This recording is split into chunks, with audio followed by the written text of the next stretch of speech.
Welcome back to another weekly Web3 Digest with Magnet. I'm Jake on Block, the founder of Magnet, a best-in-class growth consultancy company who are trying to pioneer the future of Web3 growth. So let's break down what's happened this week in crypto. Firstly, there isn't a weekly digest right now without mentioning this man's name, and that is Trump. So again, we've mentioned it previously, the crypto market is very macroeconomic influenced nowadays. And yeah, obviously this week we had some more news about the tariffs, which impacted crypto badly towards the end of the week.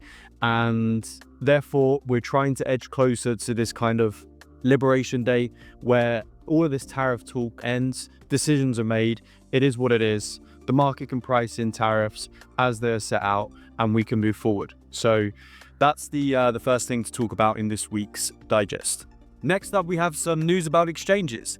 So firstly, we have Coinbase, who are looking to potentially acquire Deribit. Deribit is the world's largest platform for Bitcoin and Ether options trading, apparently valued at nearly $5 billion.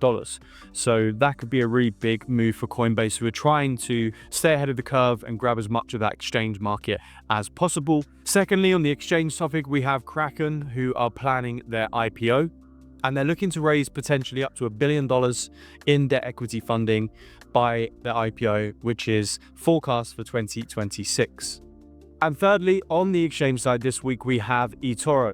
So eToro also looking down the IPO route. They've actually filed paperwork with the SEC this week about their planned IPO. They're looking to raise 400 million-ish at a valuation of around $4.5 billion. The next bit of news in the Web3 Digest, and this one, well, it's going to spark some debate, but Binance have basically introduced their vote to list protocol, which enables users to essentially vote on what tokens they want to be listed on Binance. Now, I'm all for community engagement in crypto, is paramount. However, Binance vote to list tokens, they already listed some on Spot, and they listed Mubarak, they listed CZ's dog, they listed Tutorial, and they listed Bananas for Scale.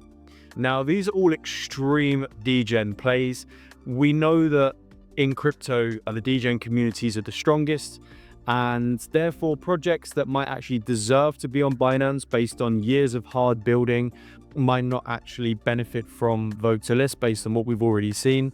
It looks like really hard cultured meme coins are going to come together by any means necessary, game the system to try and get their tokens listed, which will provide them with amazing exit liquidity on Binance. So yeah, I like the idea. I don't think it's been nailed. And I also think that we've seen that based on what tokens actually have been listed this week. Next up on the digest, so the crypto market lost $659 billion this week, and Ethereum and Solana are hit quite hard. I mean, ETH's down trading at around $1,800 now, and Solana around the 125 mark. Bitcoin and Binance Coin showed a bit more resilience in comparison to these other coins, but still, we were hit again this week after what looked like a promising week at the start. All I can really think about on this topic is tariffs towards the end of the week and what was spoken about tariffs. Kind of embedded that we're still in a pretty, not just volatile, but very nervous market. And finally, as we mentioned last week, the case against XRP was dropped by the SEC. And I think a lot of XRP investors maybe would have thought this would have been really bullish for XRP.